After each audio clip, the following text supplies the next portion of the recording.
A few days ago, Apple just introduced its new OS software with its new name, which is kind of revolution in Apple history. And after some research, I'm here to tell you some quaint points which make this subject more obvious. And by the way, I am Mehdi and welcome to this extremely lovely episode. Honestly, I'm personally super excited for iPadOS 26. Apple's been hyping it up a lot, saying it kind of makes your iPad feels like a MacBook. And I wanna go over some of the coolest features in this new update and react to it together. Like, is this big update that's making so much noise bringing some new features for us Apple lovers?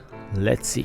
Alright, let's start with the most talked about part, the new home screen design which Apple calls liquid glasses. You've probably heard of it. It reflects light, your content, your images, literally whatever you are doing across the whole OS. You can tell Apple spent a lot of time on this font. It's super smooth, super clean, exactly the kind of thing Apple nails.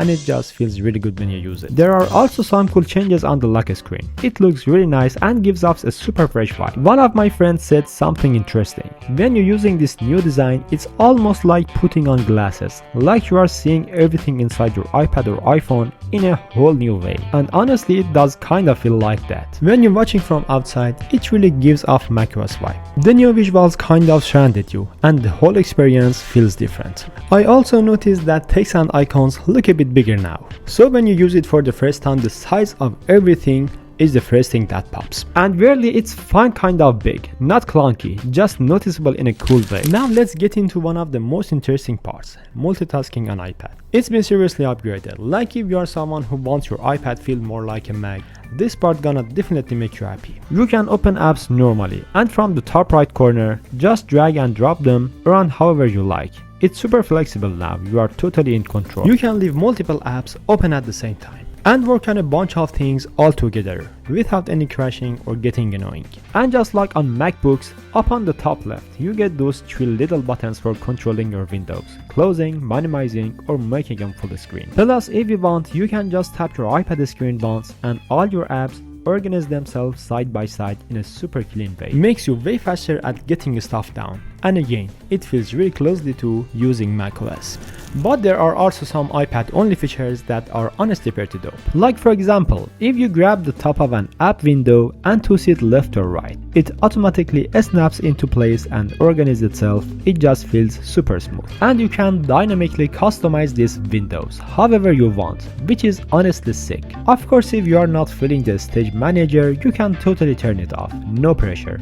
Speaking of that Mac OS vibe, any app you open now has that top bar with options like File, Edit and View, just like on Mac. And that means you can do stuff way faster, way easier. It's basically macOS energy on your iPad now, and I am all for it. Also, external display is still solid, and all these new Stage Manager upgrades carry over when you plug your iPad into a monitor. That exciting stuff productivity is on another level now. So yeah, Apple is really trying to push iPad productivity to the next level. For example, when you are editing videos in Final Cut Pro, you don't have to sit there waiting on the export screen anymore. You can just keep doing your thing while your video finishes up in the background. It might sound small, but these changes are absolutely game-changing and speed up your workflow a lot. Now let's talk about File Manager, because honestly it's been a pain forever. Apple finally made it smoother, more like macOS, and it's way more usable now. You can change how you view your files, get quick information, color code them, and even throw on some images to help organize stuff. And here is a clutch move. You can now drag folders like downloads straight to a dock, which makes accessing the stuff you just grabbed from the website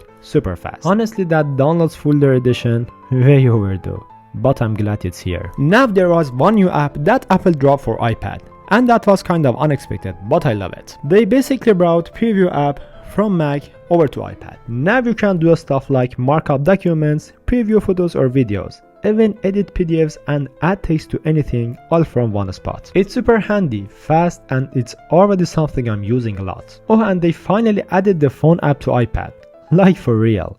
So if you are one of those people who's always wished they could just use their iPad mini like a phone, well, you kinda can. And that's crazy awesome. Before I wrap this up, just gotta say, I know a lot of folks have been waiting for updates like this. and it really feels like Apple is trying to shake things up again with iPadOS, bringing back that sense of excitement and give us something that feels fresh, powerful, and fun to use again. All the features I talked about are coming to iPads that support iPadOS 26. So that means if you've got an iPad 8th gen or newer, any iPad with an M series chip, or one of the newer iPad minis, you are good to go. These devices are powerful enough to run this complex OS smoothly. And like I mentioned before, if you are someone who's been dreaming to using your iPad Pro or your iPad mini as your main phone, this update makes this dream possible. Honestly, this is a huge update. Apple finally dropped some major changes, and you just know Samsung and other brands are probably gonna follow their own version soon. I mean, at this point, Apple really is the blueprint. The whole tech world kind of waits to see what they do next and then follow suit. But hey, I wanna hear from you. What do you think of these new features? Which part is your favorite? Drop a comment and let me know. And before I finish this video, there is one last thing I wanna mention. You've probably been wondering, if everyone wants a macOS-like experience on iPad, why doesn't Apple just bring full macOS to the iPad already? Their answer actually makes a lot of sense. They say macOS never designed for touchscreens. It builds for Macs, and that's where it works best. Plus, they believe iPads and Macs grow better side by side, learning from each other, evolving together, without merging into one device. Honestly, that's pretty solid answer. Makes sense and doesn't leave much to complain about. Okay, I think it was a full review of all iPad 26 new features, which I think it will be available in this autumn with iPhone 17 dropping. And yeah, it was such a pleasure to have your eyes on my content. Don't forget to like and subscribe. I'll be back soon. Thanks for watching.